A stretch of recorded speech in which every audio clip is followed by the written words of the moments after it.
இன்றைக்கி என்ன பார்க்க போகிறோன்னா, இன்றைக்கி மீன் குழம்பு எப்படி பண்ணலாம் அப்படின்னு பார்ப்போம். ஃபஸ்ட்டு அரைக்க என்னெல்லாம் தேவை அப்படின்னு பார்ப்போம். அரைக்க என்னெல்லாம் தேவைன்னா, தேங்காய், துருவின தேங்காய், மிளகாத்தூள் ஒரு பெரிய ஸ்பூனில் 1 ஸ்பூன், மல்லித்தூள் பெரிய ஸ்பூனில் ஒரு 1½ ஸ்பூன், ஜீரகம் ஒரு 3 பல் பூண்டு, தக்காளி, அதுக்கப்புறம் சின்ன வெங்காயம் இருந்தால் ஒரு 10 5 இந்த மாதிரி 5 6 துண்டு எடுத்துக்கோங்க. இது சின்ன வெங்காயம் என்கிட்ட கொஞ்சம் தான் இருந்து, அதை பெரிய வெங்காயம் கட் பண்ணி அதனால் அதுக்கு கூட சேர்த்துருக்கேன். இது இவ்வளோத்தையும் மொத்தமாக மிக்சியில் போட்டு அரைச்சிட்டு வந்துடுவோம். அதுக்கப்புறம் எப்படின்னு பார்ப்போம். அரைச்சிட்டு வந்தாச்சு. அதுக்கப்புறம் எப்படி பண்ணுறதுன்னு பார்ப்போம். இந்த அளவு ரொம்ப அரைய வேண்டாம், மை போல் அரையெல்லாம் தேவையில்லை. ஒரு கொரன்னு கொஞ்சம் கிடக்கிற மாதிரி அரைச்சி எடுத்துக்கோங்க. ஊற்றிப்போம். ரொம்ப கொரன்ல இப்படி ரொம்ப மை போல் அரைக்கக்கூடாது, ஒரு மீடியம் இதில் அரைங்க.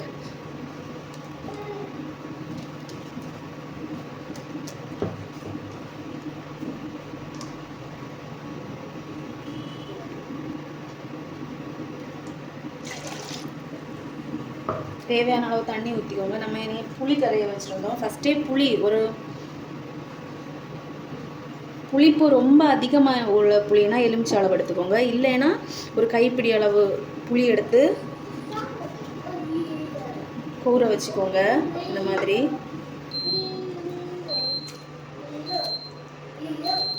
அதுக்கப்புறம் அதை ஊற்றிப்போம்.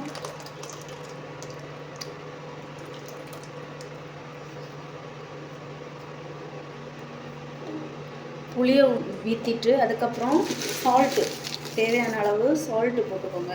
சால்ட்டு போட்டு நல்லா கலக்கிக்கோங்க. தேவையான அளவு தண்ணி இதுலேயே மிக்ஸ் பண்ணிக்கோங்க. இல்லை இட்ஸ் ஓகே. அதுக்கப்புறம் நம்ம கட் பண்ணி வச்சுருக்க ஒரு தக்காளி எடுத்துக்கோங்க, போட்டுக்கோங்க. அது இந்த நீட்ட பச்சை மிளகாயில் ஒன்று, இது ஒன்று போட்டு நல்லா மிக்ஸ் பண்ணிக்கோ. தண்ணி இதிலேயே சேர்த்துக்கோங்க எவ்வளோ வேணுமோ. குழம்பு எவ்வளோ வேணுமோ அந்த அளவுக்கு தண்ணி சேர்த்துக்கோங்க. அதுக்கப்புறம் ஸ்டவ்வை ஆன் பண்ணி நல்லா கொதித்து காயட்டும். அதுக்கப்புறம் ஃபிஷ் போட்டு குழம்பு ரெடி பண்ணுறதை பார்ப்போம். இது ஒரு கொதி எண்ணெய் திரண்டு வர்றது வரைக்கும் கொதிக்கட்டும். இனி நம்ம மீன் கொதிக்க வச்சோம், கொதிஞ்சிருச்சு, நல்லா கொதிச்சு எண்ணெய் திரண்டு வந்துருச்சு. இனி இதுக்கப்புறம் நம்ம எடுத்து வச்சுருக்க கழுவி வாஷ் பண்ணி வச்சுருக்க மீனை போட்டு அடுத்து எப்படின்னு பார்ப்போம்.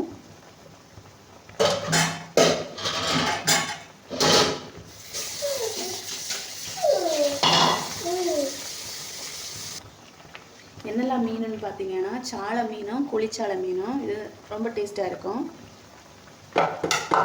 இனி இந்த டைமில் வாஷ் பண்ணி மீனை போட்டுருவோம்.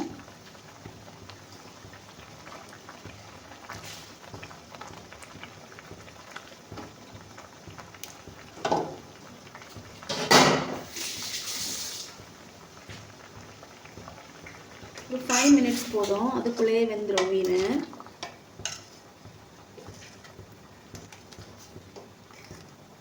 ஒரு 5 minutes கொதிச்சதும் ஆஃப் பண்ணிவிட்டு கடுகு தெளிச்சிருவோம். குழம்பு அவ்வளோதாங்க, ரெடி ஆகிடுச்சு. ஒரு 5 நிமிஷத்துக்கு மேலே வேக விடக்கூடாது. அப்படி விட்டாச்சுன்னா மீன் டேஸ்ட் ரொம்ப இருக்காது. நான் இந்த வைக்கிற முறையில் வந்துருச்சு மீன், பார்த்துக்கோங்க. இதில் கடுகு தாளித்து ஊற்றிட்டா முடிஞ்சிருச்சு. தேனி இறக்கிட்டு கடுகு தாளிப்போம்.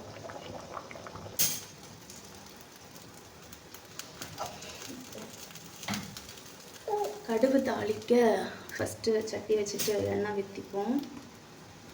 அதுக்கப்புறம் கடுகு இல்லை, அதனால் எண்ணெய் எந்த சமையலையும் கடுகு போடலை. அதுக்கு அடுத்து கடுகு போடுங்க, கண்டிப்பாக கடுகு போடுங்க.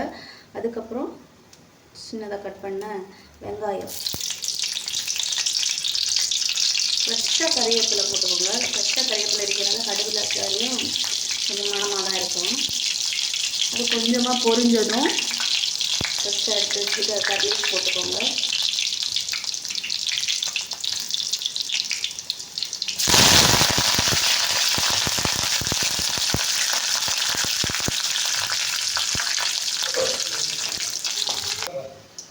திரும்பவும் மீன் குழம்பு வச்சு அதில் நம்ம அதை ஊற்றிட்டு கொஞ்சம் குழம்பையும் ஊற்றி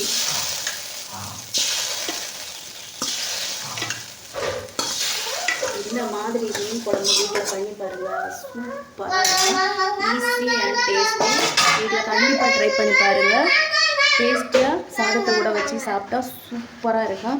இட்லி தோசை எல்லாத்தையும் கூட சாப்பிடலாம். இந்த மாதிரி மீன் குழம்பு கண்டிப்பாக ட்ரை பண்ணிவிட்டு எப்படி இருந்துன்னு சொல்லுங்கள். பிடிச்சிருந்தால் லைக் பண்ணுங்கள், ஷேர் பண்ணுங்கள், சப்ஸ்கிரைப் பண்ணுங்கள்.